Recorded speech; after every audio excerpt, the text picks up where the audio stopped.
सबको जय सु गुड मॉर्निंग। आप सबका फिर से स्वागत है ईश्वर के राज्य के सुसमाचार में। मैं विश्वास करती हूँ कि आप सभी लोग इन वीडियो के माध्यम से आशीषित हो रहे होंगे। इन वीडियो के माध्यम से आप सब आध्यात्मिक जीवन में कहीं ना कहीं अपने आप को परिपक्व कर रहे होंगे। मैं प्रभु को धन्यवाद देती हूँ कि वो मेरा इस्तेमाल कर रहा है ताकि मैं आपके काम आ सकूँ। धन्यवाद यीशु राजा। मेरा आप लोगों से रिक्वेस्ट है कि इन वीडियो को बहुतायत में को शेयर कीजिए, क्योंकि इन वीडियो के माध्यम से ही हम एक दूसरे से जुड़ सकते हैं और ईश्वर को जान सकते हैं। और दूसरी बात, ये वीडियो आप हर किसी को शेयर कीजिए। ये मत सोचिए कि वो कोई क्रिस्तीय व्यक्ति है या नहीं है, क्योंकि आज का जो समय है, प्रभु ने कहा कि अपने मुंह से मुझे अंगीकार करो।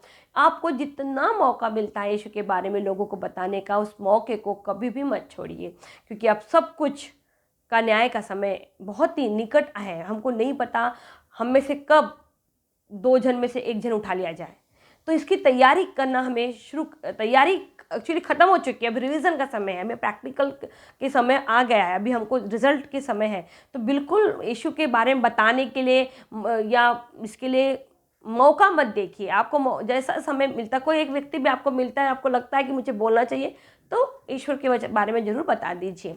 दूसरा, वीडियो में ज़रूर देखने के बाद मुझे कमेंट्स कीजिए ताकि मुझे पता चले कि आप लोग उससे आशीषित हो रहे हो। चलिए हम आज के अपने पॉइंट पे जाते हैं। इससे पहले कि मैं पॉइंट पे जाऊँ, बहुत जल्द हम लोग उपवास में जाने वाले हैं। रात बुधवार है 2 तारीख से फिर से साइकिल घूमेंगी। ईस्टर, क्रिसमस, और ये हर साल ऐसा ही होगा। बुधवार को हमें माथे पे मिट्टी लगा के हमें फादर ये बोलेंगे, फादर पास्टर जो भी, वो बोलेंगे कि आप मिट्टी के बने और मिट्टी में मिल जाएंगे। और देखिए, आप जितनी कलीसिया बाकी दिनों में नहीं आती, उससे भी मल्टीप्लाई कलीसिया आपको चर्चों में दिखने को मिलेंगी। इसका क्या मतलब है कि लोग ये बात जानते हैं कि हम मिट्टी से बने और मिट्टी में मिल जाएंगे। इवन न्यू बॉर्न बच्चा भी अगर पैदा हुआ होगा ना, तो उसकी भी माँ गोदी में उसको लेकर आती है उस राग बुद्ध के क्रूस को लगाने को। तो वो डर है हमारे अंदर कि हम क्या होने वाले, मिट्टी और मिट्टी में मिलने वाले। मतलब हम जानते तो हैं पर उसकी गंभीरता को मानते ही नहीं है। जैसे उस माहौल से बाहर निकल जाते हैं, हम वैसा ही जीवन जीते हैं जिससे हम सचमुच मिट्टी की और मिट्टी में मिल जाएंगे। हम इस पे ज़्यादा फोकस करते हैं, बल्कि हमें फोकस किस बात पे करना चाहिए कि हमें अनंतकालीन जीवन ईश्वर राजा देने वाले हैं। मिट्टी में तो शरीर मिट्टी का बना है, मिट्टी में मिलने वाला, लेकिन जो आत्मा है वो अनंतकालिक है। तो इस मिट्टी के शरीर को मिट्टी में मिलने से पहले ऐसा क्या करना पड़ेगा कि उसकी आत्मा को अनंतकालिक जीवन मिले, ये हमारा फोकस होना चाहिए। बल्कि हमारा डर के साथ हम बुधवार को जाते हैं, रात बुधवार का मिट्टी लेने, डर रहता, एक गंभीरता का माहौल रहता चर्च में। आप देखिए सब जगह सन्नाटा रहता, जबकि ये होना ही नहीं चाहिए। जबकि ये होना चाहिए कि हम मालूम है हम मिट्टी है, मिट्टी में मिलने वाले हैं, लेकिन जब तक हम इस शरीर में जिंदे हैं तो हम ऐसा क्या काम करें कि हमारी आत्मा को अनंतकालिक जीवन मिल सके। चलिए आज के हम पाठ पे जाएंगे। सन्मति का 26, यूदस के विश्वासघात का संकेत। संध्या हो जाने पर ईसा 12 शिष्यों के साथ भोजन करने बैठे। उनके भोजन करते समय ईसा ने कहा, मैं तुम लोगों से कहता हूँ, तुम में से ही एक मुझे पकड़वा देगा।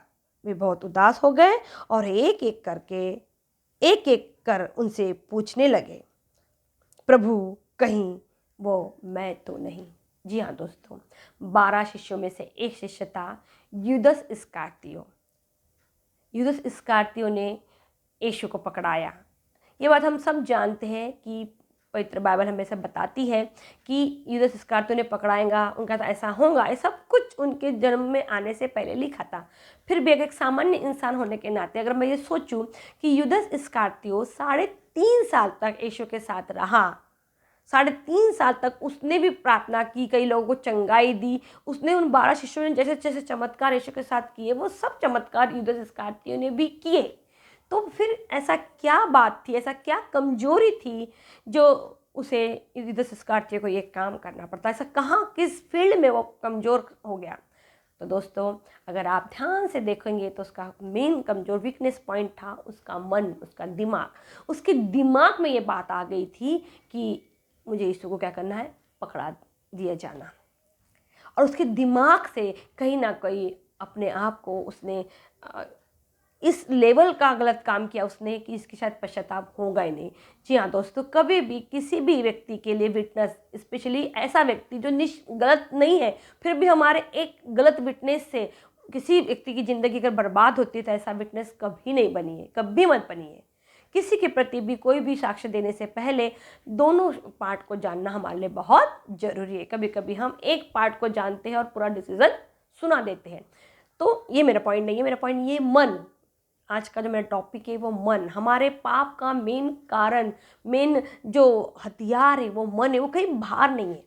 यदि आप सृष्टि के निर्माण से को ध्यान देंगे तो सृष्टि का जब निर्माण हुआ तब वहाँ पे ऐसा कोई हथियार, ऐसी कोई चीज़ें नहीं थी जिसको हम दोष लगा सकते कि उसके कारण हमने पाप किया। तो क्या था पाप का मेन कारण? वो मन। हेवा के मन में शैतान ने वो बात डाली, दिमाग में ये बात डाली। सबसे पहला मन किसकी गड़बड़ी आई? लूसीफर के। आज लूसीफर ने अगर उस मन में प्रभु से विद्रोह करने की बात नहीं आती, वो उसके मन में ये नहीं आता कि मैं भी ये कर सकता हूँ, उसके मन ने उसे विद्रोही भावना डाली नहीं होती, तो आज लूसीफर शैतान नहीं, लूसीफर स्वर्गदूत होता। सबसे पहले वहाँ से गड़बड़ी हुई कि उसके मन में आई। उसके बाद आदम के, हेवा के मन में पाप आया, मन में विचार आया कि ये शैतान जो बोल रहा है ना, ये जो लूसीफर बोल रहा है, सचमुच अगर वो फल मैंने खाया तो मैं भी प्रभु के समान क्या हो जाऊंगी? बन जाऊंगी। मन में पाप आया। मतलब दोस्तों, अगर हमारे सबसे बड़ा मेन पाप का जो कारण है वो कहीं बाहर कोई दूसरा व्यक्ति, कोई दूसरी चीज़ें नहीं है। क्या है? हमारा मन, हमारा दिमाग वो है, हमें भटकाने का काम करता है। हमको क्या, हमको करना क्या है? उसी मन को, उसी दिमाग को कंट्रोल करना है। जैसे कि आज हम मनुष्य जाति के पास एक दूसरे पे दोष लगाने के लिए बहुत सी चीज़ें। कोई बोलता मेरा मोबाइल मेरे पाप का कारण है। आज बहुत प्रचारक भी मोबाइल को टारगेट करके बोल रहे हैं, गलत नहीं सही बोल रहे हैं। टीवी पाप का कारण है, किसी का खाने का पाप का कारण है, अलग अलग, कोई दारू का, कोई मठ, अलग अलग चीज़ों को हम क्या करते हैं? दोष लगाते हैं कि ये चीज़ मेरे लिए क्या हो गई? पाप का कारण है। लेकिन ये गलत है, क्योंकि पाप जब ये चीज़ें नहीं थी तब भी मनुष्य जाति ने पाप किया था। उसकी शुरुआत अदन की वाटिका से हुई थी। अदन की वाटिका में दूसरा कोई चीज़ें, इवन अदन की वाटिका न बोलते हुए अगर हम स्वर्ग राज्य से बोलेंगे तो भी कोई गलत बात नहीं, क्योंकि लूसीफर ने पाप वहाँ से शुरू हुआ। उसके दिमाग में ये बात आई कि मैं भी, जब मेरे पास इतने सारे पावर्स हैं, मैं इतना सुंदर हूँ और मेरे साथ इतने स्वर्गदूत हैं, तो मैं क्यों किसी की आराधना करूं? मेरी आराधना उन्होंने करनी चाहिए। ये मन में उसके आया और वहाँ से पाप की शुरुआत हुई। तो दोस्तों, बिल्कुल सही है कि आज कई कारण हम पाप के है, लेकिन मेन कारण वो नहीं है। वो एक सपोर्ट सिस्टम है हमारे पाप का, वो हमारे मन को डाइवर्ट कर रहे हैं। और आज देखिए, आपको शैतान को ज़्यादा मेहनत नहीं करनी पड़ रही है पाप को फैलाने को, उसका मतलब मार्केटिंग करने के लिए। हम खुद, मनुष्य जाति ने संसार में इतनी सारी चीज़ें बना के रख दी है कि अब हम खुद ही उनमें इतने बिजी है कि शैतान को हमारे लिए कुछ नहीं करने पड़ता। आपका बिजी रहना ही शैतान का बहुत ज़रूरी चीज़ है। वो जानता है यदि हम संसार में बिजी है मतलब हम परमेश्वर से दूर है, और उसका मेन मकसद ही यही है कि हम क्या करें? परमेश्वर से दूर हो जाए। बस दूसरा कोई मकसद नहीं है। उससे दूर होने के लिए भले आप बोलेंगे कि भाई हम कुछ गलत काम नहीं कर रहे, हम अपना कमा रहे, अपना खा रहे, लेकिन आप परमेश्वर की स्तुति आराधना भी नहीं कर रहे। आपके घरों में उसको धन्यवाद नहीं हो रहा, उसको प्रेस नहीं हो रहा। मतलब आप जानते हो ना, 24 घंटे निरंतर स्वर्गदूत लोग क्या करते हैं? कुछ नहीं करते, सिर्फ ईश्वर की स्तुति आराधना करते हैं। पर प्रभु इतना दयालु है, वो बोलते मनुष्य जाति की कमियों को जानता है, बोलता मेरे को 24 घंटे नहीं चाहिए, पर तुम्हारे जीवन का सर्वप्रथम स्थान और सर्वोत्तम समय मुझे चाहिए। लेकिन आज का मनुष्य इतना कंगाल है, बोलती मैं, बहुत कंगाल है हम, कि हम अपने पिता को अपने जीवन का सर्वोत्तम समय और सर्वोत्तम स्थान, सर्वप्रथम स्थान नहीं दे पा रहे। हम कहते हैं बिजी है। मैंने कई लोगों के मुंह से सुना है, कि लिटरली सुना है, बोलते इतना थक जाते हमारे बच्चे, इतना थक जाता हमारा पति, कहाँ बाइबल पढ़ेगा, कहाँ चर्च आएगा। मुझे समझ में नहीं आता वो ऐसे शब्द मुंह से कैसे बोल सकते हैं। अरे जिसने जिंदगी दिया, जॉब दिया, उसी के लिए अगर आपके पति, आपके बच्चों के पास समय नहीं है, तो आपके बच्चों के पति की जिंदगी वैसे ही किसी काम की नहीं है, कोई वैल्यू नहीं है उसकी। अगर वो क्रिश्चियन है तो अन्य जाति के लिए वैलिड है, क्योंकि वो यीशु को जानते ही नहीं। लेकिन आप और मैं जानते हैं, उसके बाद आप इस तरीके से हिम्मत कैसे होती है आपकी ये शब्द बोलने के लिए? यार, दुनिया में आप क्या पैसे कमाने के लिए आए हो? और आज के आज मर गए तो पैसा किसके रख के जाओगे? सोच समझ के बात करिए, स्पेशली जब बात बाइबल की आती। चलिए, मेरा टॉपिक ये नहीं, इस पर मैं बाद में बोलूँगी। आज का मेरा जो टॉपिक है मन है। देखिए, मनुष्य जाति ने आज एक चीज़ बनाई है, कंप्यूटर, टीवी, मोबाइल जो भी है, उसमें एक चीज़ उसने बना के रखा है, डाटा। जो भी चीज़ें आपके दिमाग में जाती है उस डाटा में स्टोर हो जाती है, सही है। लेकिन उसने एक बहुत अच्छी काम किया है कि उसमें आपके लिए दो चीज़ ऑप्शन रखे, एक है डिलीट का ऑप्शन, दूसरा है रिफ्रेश का ऑप्शन, या एक रिसाइकल बिन भी है। यदि कभी आपको कोई चीज़ चाहिए तो आप रिसाइकल बिन से निकाल के उसको देख सकते हैं। ये मनुष्य जाति ने ब्रेन बना। आपके ब्रेन, आपका जो शरीर का जो ढांचा है उसी को देखते हुए कंप्यूटर, लैपटॉप सब कुछ बने हुए हैं। उससे अपने शरीर की रचना के बाहर कुछ भी नहीं है। तो आपका जो ब्रेन है उसमें आपका ये डाटा है, डाटा आपने स्टोर करके रख दिया है। बस फ़र्क इतना है कि ये मोबाइल है, ये जो टीवी है, ये जो कंप्यूटर है, इसमें जब कुछ गड़बड़ी हो जाती है तो इसको आप सुधारने के लिए किसी दूसरे को जाके दे सकते हैं, और वो उसमें से जो चीज़ें ख़राब होंगी वो निकाल देगा, उसको रिफ्रेश कर देगा, उसमें से ज़्यादा का चीज़ें जो होंगी उसको डिलीट कर देगा, और जो चीज़ें आपको चाहिए उसको रिसाइकल में जाकर स्टोर कर देगा। लेकिन ये जो आपका दिमाग है, आपके शरीर का जो डाटा है, वो आपके ब्रेन में है। इसको कोई दूसरा व्यक्ति ना रिफ्रेश कर सकता, ना डिलीट कर सकता, ना रिसाइकल बिन कर सकता। क्योंकि इसलिए मनुष्य जाति हमेशा काम बात बोलता है कि जो भी फैसला करना है बेटा, दिमाग से नहीं दिल से करना। क्यों लोग बोलते हैं कि दिमाग से नहीं दिल से करना चाहिए? क्या बात है? क्योंकि दिल में कभी भी कोई पुरानी चीज़ रहती नहीं स्टोर करके।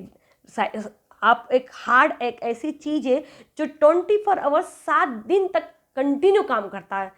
उसमें ब्लड प्यूरिफाई होने का काम कंटिन्यू चलते रहता, कुछ भी गंदगी उसमें स्टोर नहीं रहती। इसे लोग कहते हैं, क्योंकि वो दिल जानता है कि जिस दिन मैं रुक गया उस दिन मनुष्य जाति रुक जाएंगे, मनुष्य मर जाएगा।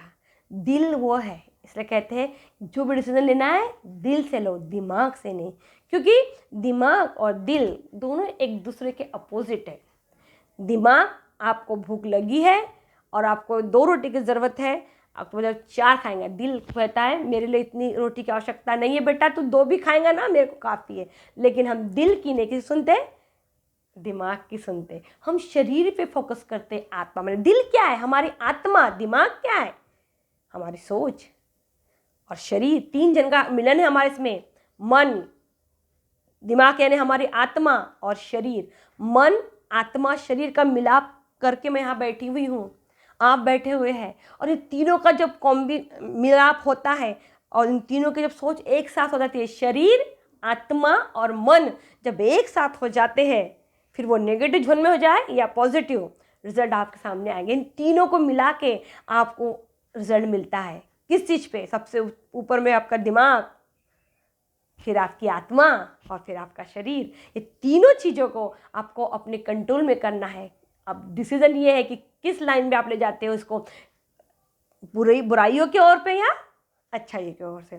तो जिस तरीके से हमारा दिल 24 घंटे 7 दिन तक काम करते रहता और उसमें कुछ गंदगी 24 घंटे प्यूरीफाई होते रहता, आत्मा हमेशा हमको क्या करती रहती? अच्छा ही बताते रहती है हमारे अंदर की आत्मा हमारे को। और हमारा जो ब्रेन है, जिस पे शैतान ने, लूसीफर ने कंट्रोल कर रखा, हेवा को दिमाग में बात डाला ना कि भैया अगर तू वो फल खाएंगी तो क्या होगा, तू भी परमेश्वर सदस्य बन जाएंगी। वो दिमाग है, इस दिमाग पे ही हमको कंट्रोल करना है। इस दिमाग को अब मैं बताती हूँ, इस पे कंट्रोल करना बहुत मुश्किल बात है आज के ज़माने में। पहले के ज़माने में भी नहीं था। आज क्यों? क्योंकि ये हमारे अंदर है और ये पैसे नहीं लेता सोचने के लिए। ये जहाँ आप इसको बहाओगे, इसलिए वचन में क्या लिखा है प्रभु ने, अपना मन फिराओ। प्रभु बार बार वचन में क्यों हमें कह रहे मन फिराओ? मतलब जैसे ही आपके मन में कोई भी बुरी बात शैतान डालता है दिमाग में, वैसा ही आपका हृदय यानी आपकी आत्मा बोलती है मन फिरा। कोई बुरा नेगेटिव बात है, फट से मन फिरा दे। वो आएगा, जरूर आएगा, क्योंकि वो आपके अंदर है। वो बीज 2 में रहता है। 2 आदम है। पहला आदम जिसने पाप का एहसास दिलाया, दूसरा आदम जिसने हमको अनंत जीवन उद्धार का रास्ता दिखाया। ये दोनों आदम आपके अंदर है, दिमाग के रूप में शैतान, दिल के रूप में यीशु मसीह। आपके ऊपर डिसीजन है, आपको किसको लेके आगे जाना है। ये तो आएंगे बुरे विचार, इस पे आपको कंट्रोल न करते हुए इसके ऊपर आपको मन फिराना है। क्योंकि आप जितना इस पे कंट्रोल करने की कोशिश करेंगे, आप उतना कंट्रोल के बाहर जाएंगे, उतना आपको ही विचार आएंगे। तो जब भी आपके मन में बुरे विचार आते हैं या बुरी संगति के विचार आते हैं, तो आपको करना क्या है? आपको अपना रास्ता बदलना है। मन फिराओ, सावधान, मन फिराओ, प्रभु यही सावधान रहो, जो कुछ भी गड़बड़ी हमको अपने अंदर ही है, बाहर कुछ नहीं है। प्रभु ने क्या कहा, उनसे मत डरो जो तुम्हारे शरीरों को नाश करते, डर उससे जो तेरी आत्मा का नाश कर देगा। तो हमारा आत्मा का नाश कौन करने वाला है? पिता को अधिकार है, किसी दुनिया की किसी ताकत को नहीं है। यदि आप विश्वास करते हो कि यीशु मृतकों में से जी उठे हैं, तो आपको अपनी भी आत्मा को मृतकों में से जी उठने का वो विश्वास अटूट रखना है। और उस विश्वास पे जिस तरीके का जीवन आपके और मेरे मुक्तिदाता उद्धारकर्ता ने जिया, वैसा ही जीवन आपको और मुझे जीना पड़ेगा। इतना आसान नहीं है, और ये बात यीशु खुद जानते हैं, क्योंकि वो खुद मनुष्य बन के संसार में 33.5 साल का जीवन उन्होंने बिताया, तो मनुष्य की हर एक कमजोरी को वो जानते हैं। तो दोस्तों, यूदस इस्करियोती ने अपने दिल की नहीं सुनी, दिमाग की सुनी, क्योंकि दिल तो उसका जानता था यीशु का कैरेक्टर, क्योंकि वो यीशु के साथ प्रचार कर रहा था। उसके दिल ने उसके सारे उस महान कार्यों को देखा था जिससे वो आनंदित हो जाता था, पर उसका दिमाग ये बात स्वीकार नहीं कर रहा था कि वो, क्योंकि जो भी 12 प्रेरित लोग थे वो एक सामान्य जिंदगी जी रहे थे, कोई लखपति करोड़पति की जिंदगी नहीं जी रहे थे, कोई लग्जरीज कार में नहीं घूम रहे थे। तो उसका दिमाग ये बात स्वीकार नहीं कर, तो उसको लग रहा था कि अगर मैं यीशु के साथ रहूँगा तो मैं सारी जिंदगी भर यही मुझे काम करना पड़ेगा, मैं कभी लखपति करोड़पति नहीं बन पाऊंगा। और उसके दिल को छोड़ के उसने अपने दिमाग की बात स्वीकार की। उसके बावजूद भी उसने सुसाइड करने की बात सोची। देखिए उसका दिमाग उस पर कितना हावी हो गया, उसको बता रहा कि तूने तो यीशु को क्या किया, तुझे तो मर जाना चाहिए, मर। शैतान उसको अंदर से इतना कर दिया, वीकनेस कर दिया कि उसको सुसाइड करना पड़ा। सेम जब 12 क्रूस पे मरने से पहले, पकड़ा जाने से पहले गेत्सेमनी के बाग में जब यीशु प्रार्थना कर, तब भी शैतान ने आके उनको ये किया कि तुझसे नहीं होगा ये प्याला उठाना, तुझे भी यहूदी लोग पकड़ लेंगे, यहूदी लोग पकड़ लेंगे, तुझे मारेंगे, तुझे कोड़े देंगे, तुझे तकलीफ देंगे, तुझसे नहीं होगा। और आप देखिए वचन पढ़िए, प्रभु ने वचन में कहता है ये सब बात जब शैतान ने बोली होंगी, मैं सोचती हूँ ऐसा, तो वो सुनने के बाद शायद यीशु का पसीना लहू के समान बहा, ऐसा लिखा है। और तब आप पढ़ते हो कि स्वर्गदूत आके उसको क्या दिया, ढारस बंधवाया। तब प्रभु ने प्रार्थना की, प्रभु हो सके तो प्याला मुझसे हटा दे। फिर आखिरी में यीशु बोलते हैं मेरी नहीं तेरी इच्छा पूरी हो, क्योंकि वो सब सुन लिया है उन्हें, ये बात जानते हैं यीशु, क्योंकि वो जानते हैं मैं आया ही तो इसीलिए हूँ। तो शैतान को जब जब मौका मिलेगा आपकी कमजोरी पे हमला करने का जरूर करेगा, लेकिन उस कमजोरी में आपका यीशु आपसे क्या बोलना चाहता है, आपका ईश्वर आपसे क्या चाहता है, आपके अंदर की आत्मा क्या चाहती है, उससे पूछिए। क्योंकि दिमाग तो प्रैक्टिकल है, उसको सिर्फ अपना शारीरिक रूप में क्या फ़ायदे हो सकते हैं उसके और आपको लेके जाएगा। तो ये बहुत ही अच्छा टॉपिक है। आज मैं एक्चुअली उपवास पे बोलने वाली थी, लेकिन मन पे बोली पाप का, क्यों? क्योंकि अभी रागबुत में हम प्रवेश करने वाले, उपवास शुरू होने वाले हैं। तो बहुत ज़रूरी है जब हम इस उपवास रखने जा रहे हैं 40 दिनों का, तो ये उपवास हम क्यों रखने जा रहे हैं, इसका कारण क्या है, ये जानना बहुत जरूरी है। भूखा रहना ये उपवास नहीं है। आप अगर हमारे पुरानी बाइबल पढ़ोगे तो आपको पता लगेगा हर उपवास का अपना एक अलग अलग कारण था, एक अलग अलग बुलाहट थी। उन्होंने उपवास ऐसे ही नहीं रखा कि चलो सब रख रहे तो हम भी रख रहे, उनका कुछ कारण था। तो ये जो 40 दिन का आप उपवास रखने वाले हो, इसमें सबसे पहला कंट्रोल अगर आपको किसी चीज़ पे करना है आपके शरीर से पहले, वो है आपकी मन, क्योंकि दिल तो ऑलरेडी यीशु के हाथ में ही है। तो कंट्रोल 2 ही चीज़ को करना है, एक आपके दिमाग को और दिमाग के, क्योंकि दिमाग आपके पूरे शरीर को ऑर्डर देता है। दिमाग कंट्रोल में हो गया तो शरीर अपने आप ही कंट्रोल में आ जाएगा। ये इम्पॉसिबल है, लेकिन मन फिराना आसान है। जब भी आपके मन में गलत विचार आते, गलत सोच आती है, तो आपको बहुत ज़रूरी है अपना मन अच्छी बातों में, अच्छी जगह पे लगाना। और ये सब कौन सी बातें अच्छी है कौन सी बुरी, ये जानने के लिए आपको फिर कहती हूँ पवित्र बाइबल पढ़ना पड़ेगा। क्योंकि अगर आपने ये नहीं पढ़ा, इसे नहीं जाना, इसका, क्योंकि प्रभु कहते हैं मेरे लोग अज्ञानी हैं, इसलिए अज्ञानता में पाप कर रहे हैं। किस चीज़ की अज्ञानता? संसार का अज्ञानता तो हमारे पास अब है ही नहीं, क्योंकि गूगल है हमारे पास। किस भी चीज़ की कमी रही तो हम गूगल में पूछते हैं, लिखना नहीं आता तो बोल के पूछते हैं। हर चीज़ की फैसिलिटी आज शैतान ने आपको प्रोवाइड किया है। वो आपको बहुत डिस्टर्ब, वो जानता है अपने कैसे मार्केटिंग करना है अपने पाप की, पूरी जगह पे मार्केटिंग है, हर चीज़ की है। आज देखिए खाने के कितने वैराइटीज आ चुके हैं, लेकिन इंसान काय से भी संतुष्ट नहीं है। आज खाया नहीं खाया तो कल दूसरा डिश तैयार है। तो बहुत सारी चीज़ें हैं शैतान की। तो अपने आप को ज्ञान से भरिए। कौन से ज्ञान? संसार के ज्ञान से नहीं, आत्मिक ज्ञान से अपने प्रभु को जानिए, ताकि वो जब भी आपके मन में शैतान बुरी दिमाग बातें डाले तो वो आपका मन फिराने में आपकी मदद करे, वो आपको एक वचन याद दिला दे, मैंने ऐसा नहीं ऐसा कहा है। और देखिए कितना हल्का फुल्का जीवन हो जाएगा। दोस्तों शुरुआत अपने घरों से कीजिए, क्योंकि सबसे बड़ी लड़ाई आज का मनुष्य जाति जो लड़ रहा है वो अपनों से ही लड़ रहा है। उसकी सबसे बड़ी जो हार हो रही है वो अपनों के बीच में ही हो रही है। तो शुरुआत कलीसिया की अपने घर से होती है। हर एक घर, हर एक परिवार यीशु की कलीसिया है, उसकी दुल्हन है। हर एक व्यक्ति को सच के रहना है, किसी एक को भी नहीं छोड़ना है कि मैं तो भैया प्रार्थना नमाज करता या करती हूँ, बाकी के गड्ढे में जाए तो जाए। नहीं नहीं नहीं, हर एक व्यक्ति का लेखा प्रभु आपसे लेगा। वो बोलेगा अगर तू मुझे जान गई थी या जान गया था तो बाकियों को क्यों नहीं बताने की कोशिश की। अगर तेरा अपमान होता था तो होन देता, लेकिन बताती तो सही, कोशिश तो करती। तो आपका परिवार आपकी कलीसिया है। शुरुआत आपको अपने परिवारों से ही करना है। मेरे वीडियो का मेन मकसद ये है कि हम आध्यात्मिक जीवन में बढ़े, और सबसे मेन बात अपने परिवार से बढ़े, और उसकी शुरुआत यहाँ से होती है। आपके घर में कितना घंटा प्रार्थना होता इसको कोई वैल्यू नहीं है। क्या आपके घर में परमेश्वर के वचन पढ़े जाते हैं? क्या उसके ऊपर स्तुति आराधना होती है? क्या आप लोग अपना पर्सनल समय प्रभु के साथ बिताते हैं? क्योंकि आप देखिए पवित्र वचन में, बाइबल में यीशु बताते हैं कि जब जब उन्हें अकेलापन महसूस हुआ, ताकत की जरूरत महसूस हुई, लोगों के जो उनको किसी ने बेल्जेबुल बोला, किसी ने बेवड़ा बोला, कुछ भी बोला, वो अकेले में चले गए, पहाड़ों में चले गए। काहे के लिए? पिता से कनेक्ट होने के लिए। क्या पिता उनसे अलग थे क्या? नहीं, पिता उनमें ही थे, फिर भी वो प्रार्थना करने गए। हमसे तो पिता बहुत दूर है, स्वर्ग में विराजमान है, यीशु उसके दाहिने बैठा है। तो बताइए आपको और मुझे कितना समय बिताना चाहिए, पर्सनल समय अपने पिता के साथ। सोचिए दोस्तों, बहुत ज़रूरी है। अपने परिवार को परमेश्वर के चरणों में लेके आइए। कोई फर्क नहीं पड़ता आपके घर की परिस्थिति क्या है, सर्वप्रथम स्थान अब प्रभु अपने लोगों को भूखा नहीं मारता। मैंने बाइबल में मैंने हर जगह देखी, उसने किसी को भूखा नहीं मारा। एलियस तो 40 दिन जंगल में रहा तो कौवे के मुंह से खाना खिला दिया। विधवा 7 साल तक अकाल पड़ा रहा तो विधवा के खाना खिला दिया। प्रभु किसी को भूखा नहीं मारता, वो अपने बंदों को हर परिस्थिति से बाहर निकालने की ताकत रखता है। लेकिन अगर आपका विश्वास उस पर मजबूत है तो, न कि अपने ज्ञान पे, अपने सांसारिक पोस्ट पे।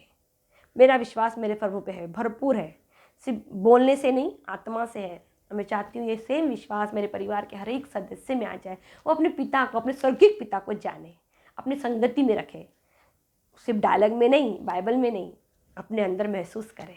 तो दोस्तों मैं आपके लिए भी प्रभु से यही प्रार्थना करूंगी कि आप जब भी बाइबल को पढ़ रहे हो, वचनों को, तो अपने पिता को ऑल्टर पे, बाइबल पे मत रखिए, क्योंकि अंतिम दिन में धरती हिलाई जाएंगी तो सब कुछ मिट्टी में मिल जाएगा, कुछ भी नहीं, ये वचन भी नहीं रहेंगे। तो रहेगा क्या? वचन कहता है कि मैं मेरे वचनों को मेरे लोगों के हृदय में अंकित कर दूंगा।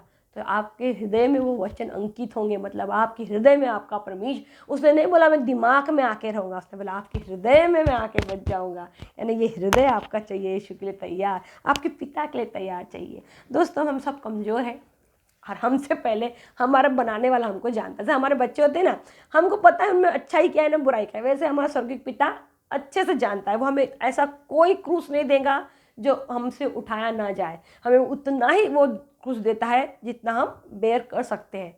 तो कभी मत बोलना कि कितना बड़ा क्रूस मेरे को प्रभु ने दिया, नहीं नहीं, हमसे पहले वो जानता है। ऐसा जब स्वर्गीय पिता ने अपने पुत्र को खुद क्रूस पे अपने आंखों के सामने मरते हुए देखा, उससे ज़्यादा तकलीफ दुनिया में कोई बर्दाश्त नहीं कर सकता, कोई नहीं। पिता एक ऐसे बेटे को मरते हुए देख रहा है जिसने एक बूंद की भी कोई कमी नहीं थी।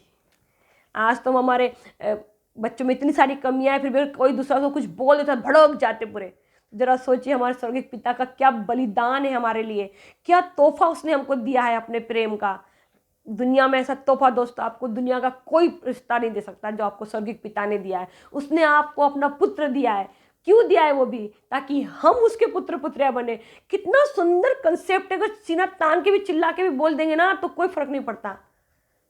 पूरे अन्य जातियों से लड़ सकते हैं हम ये सब पे कि हम कैसे महान हैं उनसे, पर क्यों नहीं कर पा रहे? क्योंकि हमारे चरित्र में वो दिखाई नहीं दे रहा। दूसरा कोई कंसेप्ट नहीं है। हम उस पिता को नहीं महसूस नहीं कर पा रहे, उसके उस बलिदान के योग्य हम बन नहीं पा रहे, उस यीशु के योग्य हम नहीं बन पा रहे। और इसीलिए हम डरे हुए हैं, सांसारिक चीज़ों में घुसे पड़े हुए हैं, डर लगा हुआ है नौकरी का, किराने का, हर चीज़ की झंझट में फंसे हुए हैं। मैं तो नहीं हूँ, मैं बहुत आनंदित हूँ। मुझे नहीं पता ये कब मेरे अंदर हुआ, कब मैंने प्रभु को जाना, चमत्कारों से, मिराकल से, मुझे नहीं पता, लेकिन मैं उसको जानती हूँ। अब मैं मेरे स्वर्गीय पिता को जानती हूँ। मैं कोशिश कर रही हूँ कि मेरा पिता भी मुझे, जिस तरह से उसने अपने पुत्र यीशु को बोला कि मेरा प्रिय पुत्र है, वो मुझे बोले। मैं इंतज़ार में हूँ। मैं कोशिश कर रही हूँ मेरे पिता के योग्य बनने की। मैं कोशिश कर रही हूँ यीशु के चरित्र में ढलने की। मैं जानती हूँ वो मुझे मेरी कमियों के बावजूद वहाँ ले जाएगा, क्योंकि जैसा वो मुझसे प्यार करता है, मैं भी उससे प्यार करती हूँ। आइए दोस्तों, इससे पहले कि हम 40वें में जाए, हम अपने मनों को फिराए, मन फिराए। मैं नहीं कहती कंट्रोल करो, वो आप कर ही नहीं सकते, क्योंकि लूसीफर बहुत भयानक ताकत है। ताकत से नहीं, प्रेम से होगा। प्रभु ने दुनिया को प्रेम से जीता, ताकत से नहीं जीता। उसने कोई लड़ाई नहीं लड़ी। तो हमको भी लूसीफर से लड़ाई नहीं लड़नी है, हमको हमारे प्रेम से लूसीफर की ताकत को हराना है। तो जब भी लूसीफर हमारे दिमाग में गलत विजन डाले, अपने प्रेम में, अपने हृदय में अपने यीशु को अच्छे विजन को लेके आइए। आइए एक छोटी सी प्रार्थना से हम इस वीडियो को समापन तक ले जाएं। हे मेरे पिता, मैं तुझे धन्यवाद देती प्रभु इतने सुंदर शब्द देने के लिए। प्रभु मैंने आज जो भी बोली प्रभु, लिखी तो मैंने बहुत थोड़ा सा था, लेकिन बाकी का सब तूने समय पे मुझे बोलने को दिया। धन्यवाद प्रभु, ये तेरे ही शब्द थे। मैं तुझसे विनती करती हूँ प्रभु कि जितने भी लोग ये वीडियो देखे हैं, जो लोग नहीं भी देख रहे प्रभु, उन सबों को तो इन शब्दों के द्वारा, इन वचनों के द्वारा आशीषित करे। इससे पहले कि प्रभु हम उपवास में जाए, फास्टिंग में जाए, शरीर पे का काम करें, उससे पहले हम हमारे दिमाग पे काम करें।